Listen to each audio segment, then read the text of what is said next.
पर।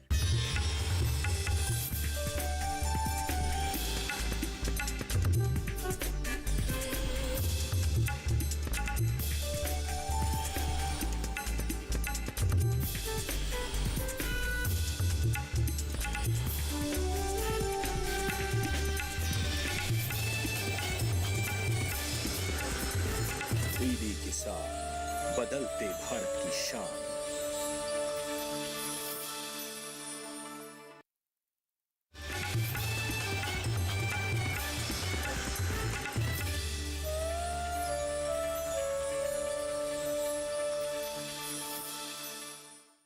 नमस्कार, स्वागत है आपका प्रोग्राम डिजिटल किसान में। मैं हूं आपके साथ रिंकी त्यागी। इस प्रोग्राम का मकसद है हमारे सभी किसान भाई बहनों को डिजिटल साक्षर बनाना, जिससे वो बने कृषि के हर पहलू के जानकार, क्योंकि इंटरनेट की दुनिया से जुड़कर ही तो आप बनते हैं डिजिटल और स्मार्ट किसान। आपको बता दें कि हमारे इस प्रोग्राम में है 2 सेगमेंट। पहला अर्थनीति, जिसमें हम आपको जानकारी देते हैं बैंकिंग और मनी इन्वेस्टमेंट के बारे में, और दूसरा सेगमेंट है सरकारी योजनाओं से लाभ। इसमें हम आपको बताते हैं कि ऐसी सरकारी योजना के बारे में जिसका लाभ उठाकर आप कर सकते हैं अपने सपनों को साकार। तो चलिए शुरू करते हैं अपना पहला सेगमेंट, अर्थनीति।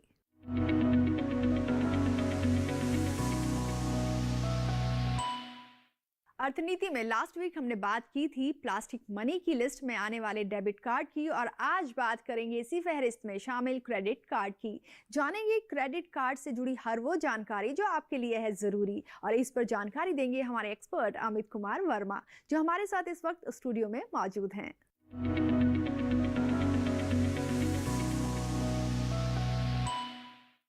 अमित जी, आपका बहुत बहुत स्वागत है हमारे स्टूडियो और हमारे प्रोग्राम डिजिटल किसान में। जैसा कि आज आप जानते हैं कि हम बात करेंगे क्रेडिट कार्ड को लेकर, तो सबसे पहला सवाल यही कि क्या है क्रेडिट कार्ड, और ये जो क्रेडिट कार्ड की फैसिलिटी है ये बैंक अपने किन कस्टमर्स को प्रोवाइड करता है? देखिए, क्रेडिट कार्ड एक फाइनेंशियल इंस्ट्रूमेंट है like debit card. Credit card basically use किया जाता है कैश फ्री ट्रांजेक्शन्स के लिए, इंटरनेशनल ट्रांजेक्शन्स के लिए, और उसमें क्या होता है कि क्रेडिट कार्ड यूज़ करते के साथ में हमारी जो कैश की रिटेंशन होती है वो लेस हो जाती है, और हमें बहुत सारी फैसिलिटीज़ मिल जाती हैं क्रेडिट कार्ड यूज़ करते हुए। बेसिकली उन कस्टमर्स को प्रोवाइड करता है जिसकी की इनकम का सोर्स अच्छा है, जिसका क्रेडिट रिकॉर्ड बहुत अच्छा है, जिसका सिबिल रिकॉर्ड बहुत अच्छा है। बेसिकली बैंक्स कुछ पैरामीटर्स अपने चेक करता है, जिसके बेसिस पर वो उन्हीं कस्टमर्स को ये प्रोवाइड करता है जो कि उनके क्राइटेरिया में फिट होते हैं। हम आपसे जानना चाहें, क्रेडिट कार्ड क्या सिर्फ उन कस्टमर्स को दिया जाता है जिनका बैंक में पहले से ही अकाउंट ओपन हो, या ये किसी को भी फैसिलिटी दी जा सकती है? देखिए, ज़रूरी नहीं है कि आपको वही बैंक क्रेडिट कार्ड इशू करे जहां पर आपका अकाउंट है, लेकिन आपके पास कोई एक अकाउंट होना ज़रूरी है। लेकिन ये ज़रूरी नहीं है कि आपका उसी बैंक में अकाउंट हो जहां से आप क्रेडिट कार्ड इशू करवाते हैं, ये ज़रूरी नहीं होता है जनरली। और अगर बात की जाए कि क्रेडिट कार्ड लेना क्यों चाहिए, इसके क्या कुछ बेनिफिट्स है, किस तरह से ये यूज़फुल है, अगर हमारे व्यूअर्स चाहें इसको लेना तो आप वो भी बता दीजिए। देखिए, क्रेडिट कार्ड का यूज़ और उसका बेनिफिट बहुत ज़्यादा है। होता क्या है कि बहुत सारी जगह पर बहुत सारी जो एम्प्लॉयज़ हैं इंडस्ट्री में या जो सैलरीड एम्प्लॉई हैं, उनके एक फिक्स डेट पर सैलरी आती है, लेकिन उनके एक्सपेंसेस आप समझ नहीं पाते कि कभी भी कोई भी इमरजेंसी का एक्सपेंसेस आ जाता है। तो क्रेडिट कार्ड का फैसिलिटी ये होती है कि क्रेडिट कार्ड में आज आप उसको यूज़ करते हैं तो उसका पेमेंट करने के लिए आपको 21 डेज से लेकर 30 डेज तक का आपको एक्स्ट्रा डेज मिल जाते हैं पेमेंट करने के लिए। तो एक तो आपका ये है कि जहाँ पर आपको ज़रूरत है उस वक्त उस पैसे की आपको नीड है तो आप वो क्रेडिट कार्ड से यूज़ कर सकते हैं। दूसरा, जो ऑनलाइन शॉपिंग्स में बहुत सारे कैशबैक के ऑफर मिल जाते हैं, जो आप कैश में अगर परचेज करते हैं तो शायद आपको उसका बेनिफिट नहीं मिलता। तीसरा, अगर आप कहीं इंटरनेशनली जाते हैं, इंटरनेशनल ट्रांजेक्शन करते हैं, तो वहाँ पर भी आपको क्रेडिट कार्ड की नीड ज़रूर पड़ती है। चौथा ये होता है कि आपको बहुत सारे रिवॉर्ड्स देते हैं क्रेडिट कार्ड यूज़ करने के लिए, कि अगर आप हमारे पर्टिकुलर बैंक का क्रेडिट कार्ड यूज़ करते हैं तो हम आपको यहाँ रिवॉर्ड पॉइंट देंगे और आप उन रिवॉर्ड पॉइंट को रिडीम करा सकते हैं। तो उसके बेनिफिट्स बहुत ज़्यादा हैं। तो सबसे बड़ा बेनिफिट तो यही है कि आपके पास अगर कैश अमाउंट नहीं है, इस बार आपको लग रहा है सैलरी बाकी खर्चों में आपकी खर्च हो गई है, फिर भी आपको ज़रूरत है कुछ खरीदने की, तो क्रेडिट कार्ड यहाँ पर काफ़ी यूज़फुल हो जाता है।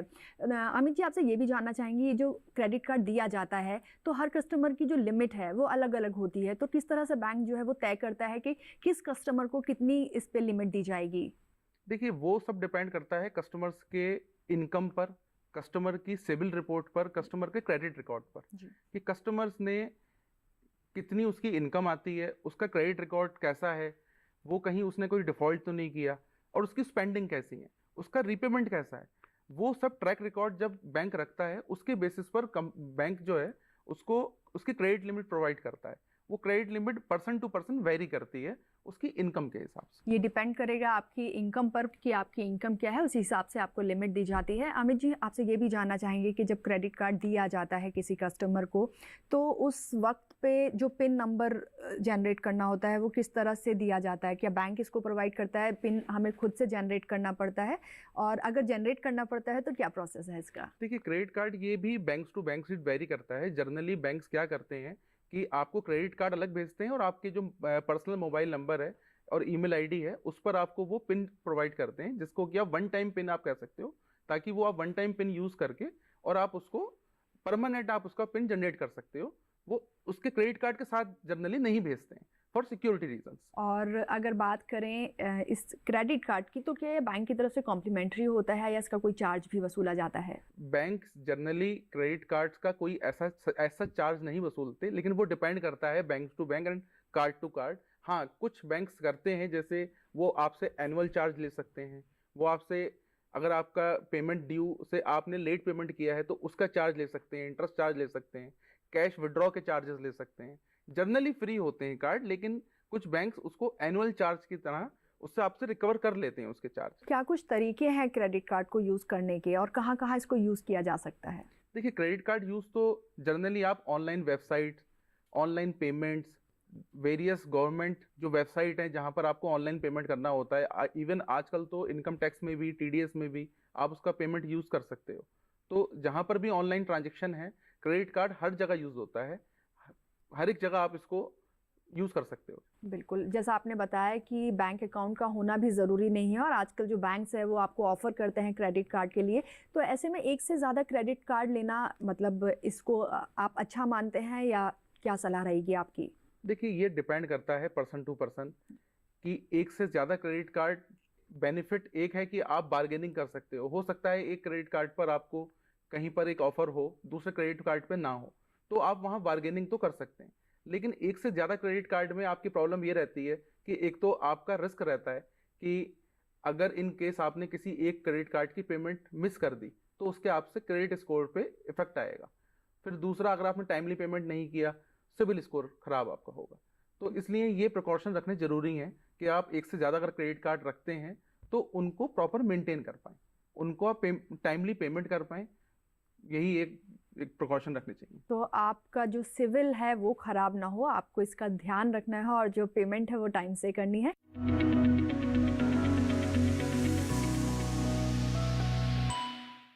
कार्ड से जुड़ी अभी बहुत सारी इन्फॉर्मेशन जानना बाकी है, जिसे आप तक पहुंचाएंगे, लेकिन इस ब्रेक के बाद।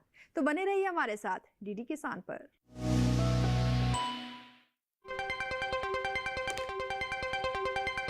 राजनीति की चाल से दुनिया के हाल तक, खेल के मैदान से किसान के खलियान तक, दिन भर की हर छोटी बड़ी खबर को समेटे खबर के हर किरदार को दिखाते हैं हम। डीडी न्यूज का प्राइम टाइम शो, सटीक और भरोसेमंद खबरें, खबर ही नहीं खबर का विश्लेषण भी, नए तेवर, नए कलेवर, नई धार और नई रफ्तार के साथ देखिए न्यूज नाइट हर रात 8 बजे सिर्फ डीडी न्यूज पर।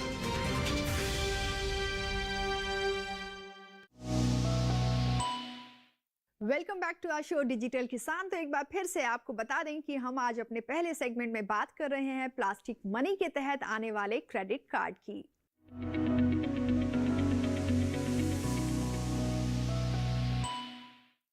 तो अमित जी, आपने बताया था कि स्टार्टिंग में जब हम बेनिफिट्स की बात कर रहे थे क्रेडिट कार्ड के, तो आपने बताया था इसमें काफ़ी सारे पॉइंट्स मिलते हैं, रिवॉर्ड पॉइंट्स मिलते हैं, उनको रिडीम किया जा सकता है। तो क्या तरीका है उनको रिडीम करने का, और ये जो पॉइंट्स मिलते हैं किस बिहाफ पे मिलते हैं? देखिए, ये आपके पॉइंट्स आपकी स्पेंडिंग के बेसिस पर आपको प्रोवाइड किए जाते हैं, और इनको रिडीम करने के लिए आप वो रिस्पेक्टिव बैंक की जो ऐप होती है वहाँ आप रिडीम कर सकते हो, या बहुत सारी इनकी एप्लीकेशंस होती हैं क्रेडिट कार्ड की भी, आप उनको वहाँ रिडीम कर सकते हैं। और आप ऑनलाइन उसमें कुछ भी जो उनके अवेलेबल सामान होते हैं या सर्विसेज होती हैं वो आप उनको अवेल कर सकते हैं, गिफ्ट वाउचर की तरह आप उसको अवेल कर सकते हैं। तो आपने शुरू में बताया था अमित जी कि यहाँ पे हम क्रेडिट कार्ड से कैश विड्रॉल की फैसिलिटी भी प्रोवाइड की जा रही है, तो यहाँ पर ये फ्री ऑफ कॉस्ट होता है? कितना मिनिमम या मैक्सिमम कैश हम इससे विड्रॉ कर सकते हैं, और इंटरेस्ट रेट क्या उस पर कुछ लगाया जाता है? देखिए, कैश विड्रॉल की फैसिलिटी जनरली बैंक प्रोवाइड करते हैं क्रेडिट कार्ड पर, लेकिन वो एक to the extent certain limit होती है, लेकिन उस पर जो कैश विड्रॉल चार्जेस हैं वो बैंक बहुत हाई रेट चार्ज करता है। तो आप विड्रॉ तो कर सकते हैं, लेकिन उस पर आपको इंटरेस्ट देना पड़ता है कैश विड्रॉल। तो यहाँ पे कैश विड्रॉल किया जा सकता है, लेकिन जो इंटरेस्ट रेट है वो थोड़ा सा ज़्यादा रहता है, तो कोशिश करें कि आप इससे कैश नहीं बल्कि इसको वैसे यूज़ करें। ऑनलाइन परचेजिंग जब आप करते हैं उन चीज़ों में ज़्यादा इस्तेमाल किया जाए तो बेहतर रहेगा, सलाह यही है।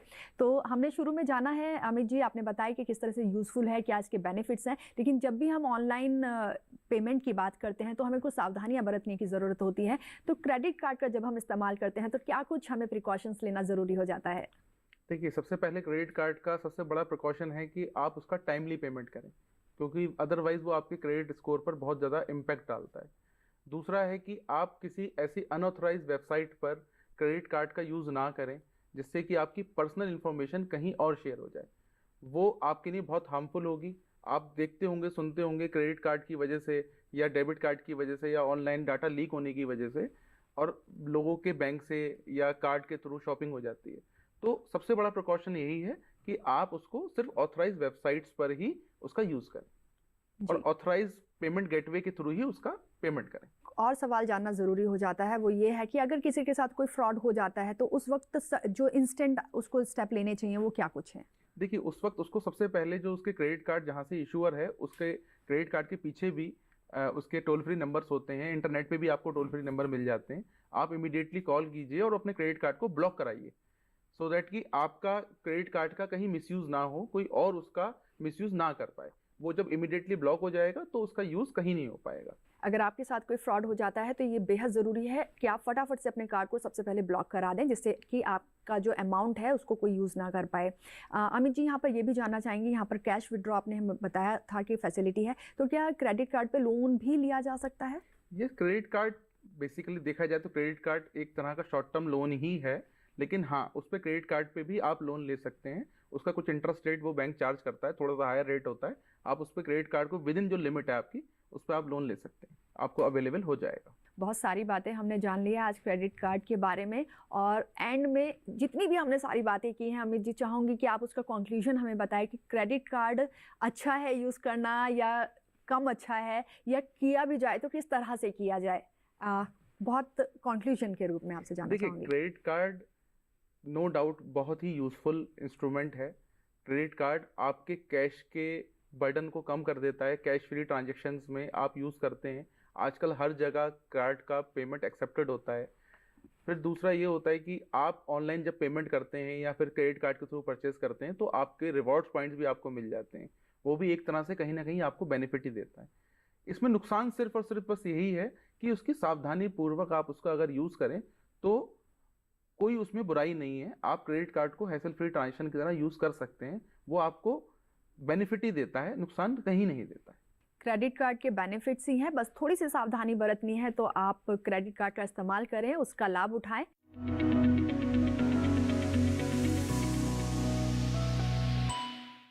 तो हमारा दूसरा सेगमेंट है सरकारी योजनाओं से लाभ, और इस बार हम आपके लिए लेकर आए हैं एक ऐसी योजना जिसके बारे में हर कोई जानना चाहता है, और उस योजना का नाम है स्टार्टअप इंडिया।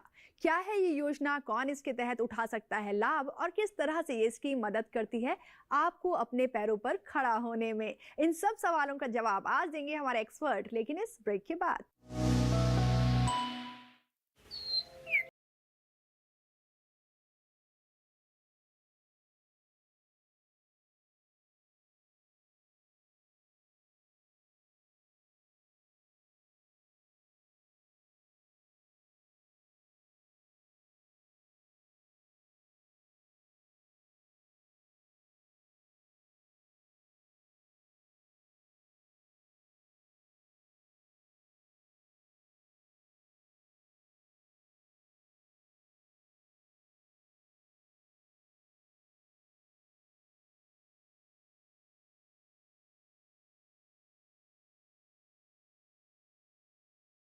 किसान पर। एक बार फिर स्वागत है आपका हमारे प्रोग्राम डिजिटल किसान में। तो अपने दूसरे और आखिरी सेगमेंट में आज हम बात करने वाले हैं स्टार्टअप इंडिया योजना की, जो लोगों को बड़े स्तर पर रोजगार के अवसर प्रदान करती है। तो चलिए जानते हैं अपने एक्सपर्ट अमित जी से, क्या है ये योजना और कैसे उठा सकते हैं आप इस योजना का लाभ। तो हम आप पहुंचे हैं अपने दूसरे सेगमेंट जिसका नाम है सरकारी योजनाओं से लाभ, और आज की हमारी योजना है स्टार्टअप इंडिया। तो अमित जी, स्टार्टअप इंडिया योजना क्या है और किस तरह से जो हमारे व्यूअर्स हैं इसका फ़ायदा उठा सकते हैं? देखिए, स्टार्टअप इंडिया एक गवर्नमेंट का इनिशिएटिव है जिसमें कि नए नए इंडिया में जो स्टार्टअप होते हैं उसको रिकॉग्नाइज करना, उनको बढ़ाना, उनको फाइनेंशियल असिस्टेंस देना। गवर्नमेंट इस तरह से अपने देश में काम कर रही है कि अब इंडिया जॉब सीकर की जगह जॉब प्रोवाइडर बन जाए। छोटे छोटे लोग जो कि अपना बिजनेस करते हैं, जिनको कि एक नई फील्ड के अंदर इनोवेशन करते हैं, नए प्रोडक्ट का इनोवेशन करते हैं, वो अपना बिजनेस सेटअप करें और गवर्नमेंट उनको एक इंफ्रास्ट्रक्चर फैसिलिटी प्रोवाइड कर दे, उनको रिकॉग्नाइज कर दे, जिससे कि वो आगे बढ़ जाएं। ये एक गवर्नमेंट का बेसिकली इनिशिएटिव। बिल्कुल, ये गवर्नमेंट की एक ऐसी स्कीम है जो आपके सपनों को भी पंख दे सकती है। हमें जॉब सीकर नहीं बनना है, हमें जॉब प्रोवाइडर बनना है। तो आप अब ये भी बता दीजिए अमित जी कि कितना लोन या कितना ग्रांट इस योजना के तहत लोगों को दिया जाता है? देखिए, इसमें डिफरेंट जो पार्टिसिपेटिंग बैंक हैं, फाइनेंशियल इंस्टीट्यूशन हैं, वो डिपेंड करता है कि आपका कैसा प्रोजेक्ट है, कैसा आपने प्रोजेक्ट दिया है, आप किस फील्ड में इनोवेशन कर रहे हैं, वो उस पर डिपेंड करता है कि वो उस स्कीम के अंदर वो पर्टिकुलर बैंक या फाइनेंशियल इंस्टीट्यूशन आपको क्या बेनिफिट देता है, क्या आपको ग्रांट देता है, वो उस स्कीम के ऊपर डिपेंड करता है। गवर्नमेंट ने इसके लिए नो डाउट कुछ फंड्स क्रिएट किए हैं जिसमें कि आपको फाइनेंशियल असिस्टेंस भी मिलेगा, लेकिन वो डिपेंड करेगा कि आप किस स्कीम के अंदर जाना चाहते हैं। जी, एग्जाम्पल के तौर पे अगर हम इसको समझना चाहें तो कौन कौन सी ऐसी स्कीम्स है जिनके तहत ये लोन या ग्रांट दिया जाता है? देखिए, स्टार्टअप इंडिया में सबसे पहले जो बेनिफिट्स मिली जाते हैं वो बेनिफिट्स मिलते हैं आपको। जैसे अगर आप स्टार्टअप इंडिया में हैं और आप एक कंपनी है, आपने अपना डीपीआईटी के थ्रू रिकॉग्नाइज स्टार्टअप है, तो आपको बेनिफिट ऐसे मिलता है कि आपका 3 साल के लिए टैक्स का बेनिफिट मिल जाता है, आपको कैपिटल गेन टैक्स देना नहीं पड़ता। और जो ग्रांट है वो ग्रांट आपको पर्टिकुलर बैंक ही बताता है कि इस स्कीम में, या फिर इस जो फाइनेंशियल इंस्टीट्यूशन है वो बताते हैं कि इस स्कीम के अंदर या इस प्रोडक्ट के अंदर हम आपको इतना असिस्टेंस प्रोवाइड कर सकते हैं। जी, वो ऐसी कौन सी कंपनियां हैं, कौन से बिजनेस हैं जिनके थ्रू मतलब जो इस स्कीम का अवेल कर सकते हैं? इसके अंदर private limited company, registered partnership firm या एलएलपी होनी चाहिए जी, और इनकॉर्पोरेशन के 10 ईयर्स तक उसको स्टार्टअप रिकॉग्नाइज किया जा सकता है। हाँ, उसका जो टर्नओवर है वो 100 करोड़ से क्रॉस नहीं करना चाहिए, और वो जो भी प्रोडक्ट बनाते हैं वो पर्टिकुलरली एक न्यू प्रोडक्ट होना चाहिए, इनोवेशन होना चाहिए उस प्रोडक्ट के अंदर, जो कि जॉब एम्प्लॉयमेंट क्रिएट करे, वेल्थ क्रिएट करना चाहिए। तो उसको डीपीआईटी के थ्रू स्टार्टअप इंडिया रिकॉग्नाइज करते हैं और उसके बाद में उनको फाइनेंशियल असिस्टेंस प्रोवाइड की जाती है। जी, क्या ऐसा है अमित जी कि इस योजना के अंदर जो महिलाएं हैं उनको ज़्यादा प्रायोरिटी दी गई है? क्योंकि मैं पिछले टाइम से हम लोग कृषि स्टार्टअप्स कवर करते हैं, तो मैंने अमूमन देखा है कि जो महिलाएं हैं वो इस दौर में काफ़ी ज़्यादा आगे आई हैं और काफ़ी ज़्यादा उनके बिजनेसेस उन्होंने स्टार्ट किए हैं। तो क्या इस स्कीम के तहत ऐसा कुछ है? देखिए, सरकार भी और अब हमारा कल्चर भी इस चीज़ को बढ़ावा दे रहा है, क्योंकि आज महिला जो है कंधे से कंधा मिलाकर पुरुष के साथ चल रही है। तो इस स्कीम के अंदर भी गवर्नमेंट ने और भी स्कीम्स निकाली हैं वो वुमेन्स को एम्पावरमेंट के लिए, ताकि वुमेन्स जो हैं वो सेल्फ एम्पावरमेंट हो जाए, उनका वो जॉब क्रिएट करने लगे। उसके लिए फाइनेंशियल असिस्टेंस देती हैं, इंफ्रास्ट्रक्चर प्रोवाइड करती हैं गवर्नमेंट। तो इसके आगे भी आकर लाइक स्टैंड अप इंडिया में भी वुमेन्स को बहुत सारे वेरियस अनसिक्योर्ड लोन प्रोवाइड करती है, जिसमें कि वुमेन्स जो हैं वो अपना काम कर सकती हैं बिना किसी सहायता के। और अगर बात की जाए इस योजना के अंतर्गत दिए जाने वाले लोन की, तो वो कोलेट्रल होता है या नॉन कोलेट्रल होता है? देखिए, वो डिपेंड करता है। ज़्यादातर बैंक स्टार्टअप इंडिया के अंदर अगर जब लोन प्रोवाइड करते हैं, उनको पता होता है कि ये स्टार्टअप है, इनके पास अपनी कोई फिजिकली एसेट्स शायद ना हो, तो वो मानते हैं इसको कि वो स्टार्टअप इंडिया है, तो इसमें वो ज़्यादातर अनसिक्योर्ड लोन ही प्रोवाइड करते हैं। कोलेट्रल सिक्योरिटी बहुत कम ही होती है या फिर नहीं होती है। और स्टार्टअप योजना के अंदर जितनी भी स्कीम्स आती हैं, क्या उनमें कोई सब्सिडी भी दी जाती है? देखिए, इसमें सब्सिडी सेंस ये है, सब्सिडी के अलावा मैं आपको बताता हूँ, सब्सिडी की जगह आप ये बोल सकते हैं कि इसमें टैक्स एग्जम्पशन मिलती है। टैक्स एग्जम्पशन मिलती है सेक्शन 80 IAC के अंदर, जिसमें कि आपको शुरू के 10 सालों में किसी भी 3 साल के अंदर आपका प्रॉफिट पूरी तरह एग्जम्प्ट होता है। आपको कैपिटल गेन का बेनिफिट मिलता है। जो एंजल इन्वेस्टर इसमें इन्वेस्ट करते हैं उनका long term capital gain exempt हो जाता है। अगर कोई स्टार्टअप कंसिडरेशन लेता है अपने शेयर की फेयर मार्केट वैल्यू से ज़्यादा, तो उसमें भी उसका कैपिटल गेन टैक्स को एग्जम्प्ट किया जाता है। तो इसमें बहुत सारे इनके बेनिफिट्स मिल जाते हैं। पेटेंट की कॉस्ट होती है, पेटेंट की कॉस्ट 80% तक फीस उसकी रिफंड हो जाती है, जल्दी उसकी प्रोसेसिंग हो जाती है पेटेंट की। तो ये बहुत सारे बेनिफिट स्टार्टअप इंडिया में दिए जाते हैं। काफ़ी अच्छी स्कीम है और काफ़ी सारे बेनिफिट्स हैं इसमें, तो क्यों ना इसका रजिस्ट्रेशन प्रोसेस भी आप हमारे व्यूअर्स को बता दें अमित जी। देखिए, इसका रजिस्ट्रेशन के लिए startupindia.gov.in एक वेबसाइट है, वहाँ पर आपको जाना होता है। आपको सेल्फ सर्टिफाइड डॉक्यूमेंट ही सारे प्रिपेयर करने हैं। कुछ और भी आपको गैजेटेड ऑफिसर से या कहीं से भी कोई डॉक्यूमेंट आपको साइन नहीं करवाना। इसमें आपको वहाँ पर जाकर रजिस्ट्रेशन करना है। उसके बाद इसमें उसकी एप्लीकेशन है, उसको फिल करना है। जो रिक्वायर्ड डॉक्यूमेंट्स है उसको अपलोड करना होता है। जो कंसर्न अथॉरिटीज़ हैं वो आपका एलिजिबिलिटी क्राइटेरिया देख लेती हैं कि आपने क्या प्रोडक्ट की इनोवेशन की है या आप किस प्रोडक्ट में आप जाना चाहते हैं। उसके बाद उस क्राइटेरिया को देखने के बाद वो आपको रिकग्नाइज कर लेती है एज ए स्टार्टअप। और ये पूरा अगर हम प्रोसेस का टाइम पीरियड जानना चाहें तो वो कितना होता है? सपोज करिए किसी ने अप्लाई कर दिया तो विद इन कितना डेज या विद इन कितना time? With in 15 to 30 days सारा काम हो जाता है इसमें। इस योजना के तहत अमित जी जो लोन दिया जाता है उस पर इंटरेस्ट रेट किस तरह से लगाया जाता है? और एक और भी बात यहाँ मैं आपसे जानना चाहूँगी कि इसमें मैक्सिमम और जो मिनिमम लोन का अमाउंट है वो कितना रहता है? देखिए, ये सब डिपेंड करता है। जब आप अपने बैंक या फाइनेंशियल इंस्टीट्यूशन के पास जाते हैं, आपका जो प्रोडक्ट है या आपकी जो इनोवेशन है, आपका जो बिजनेस है, वो सारे क्राइटेरिया उस पर डिपेंड करते हैं कि बैंक आपको कितने फंड प्रोवाइड करता है फॉर स्टार्टअप फंडिंग के लिए। वो डिपेंड करता है आपकी उनकी स्कीम्स के ऊपर। वो वेरी कर जाते हैं bank to bank and financial institution to financial institution. जी, तो लास्ट में आपसे पूरी योजना हमने जान ली है, यही कि क्या कुछ टिप्स हैं हमारे जितने भी व्यूअर्स आज हमें सुन रहे हैं, हमें देख रहे हैं, उनके लिए क्या एडवाइस देंगे आप इस योजना को लेकर? देखिए, इसके लिए मैं आपसे यही कहूँगा कि पहले एक प्रॉपर प्लानिंग होनी चाहिए कि हमें करना क्या है। प्लानिंग के साथ साथ हमें किसी प्रोफेशनल की, किसी मेंटर की हेल्प लेनी चाहिए कि हमारा जो क्राइटेरिया है, जो हम करना चाहते हैं, वो इसमें फिट बैठता है नहीं बैठता। उसके बाद हमें एक नए प्रोडक्ट के लिए, नए इनोवेशन के आइडिया ही लेकर आने चाहिए, जिसके बेसिस पर हम अपने स्टार्टअप इंडिया में रजिस्ट्रेशन करा सकते हैं। और इसका बहुत ज़्यादा फ़ायदा है, बहुत ज़्यादा फ़ायदा है और बहुत ज़्यादा फ़ायदा हम उठा सकते हैं। तो आज हमने आपको जानकारी दी है स्टार्टअप इंडिया योजना के बारे में, जिसके अंदर बहुत सारी स्कीम्स आती हैं जिनका फ़ायदा उठाकर आप अपना बिजनेस शुरू कर सकते हैं। और उम्मीद करते हैं ये जो जानकारी आज हमारे एक्सपर्ट ने आप तक पहुंचाई है आपको काफ़ी आगे फ्यूचर में बेनिफिशियल साबित होगी।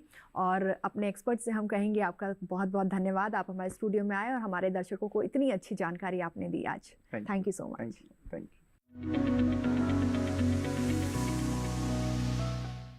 दोस्तों, प्रोग्राम को लेकर आप अपना फीडबैक हमें ज़रूर भेजें। हमारी मेल आईडी है digital.agrikisan@gmail.com। साथ ही अगर कोई सुझाव या सवाल है तब भी आप हमें इसी मेल आईडी पर मेल कर अपना सुझाव या अपना सवाल भेज सकते हैं।